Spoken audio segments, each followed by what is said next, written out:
श्रीहरी जगत पिता दूर करीतो व्यथा, ऐका सत्यनारायणाची कथा।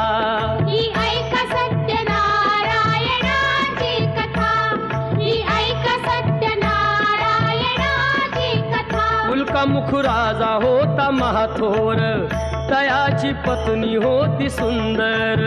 नदी किनारी एकदा त्यांनी घातली महापूजा दोघांनी। आली एक नौका त्याच मार्गानी, नाव भरलेली पूर्ण द्रव्यानी। होती व्यापारी साधू बाण्याची, रीत पाहण्यास आला पूजनाची।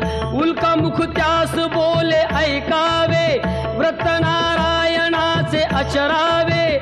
मनोइच्छित फळ मागावे, चरणी श्रीहरीच्या लागावे। घरासी आला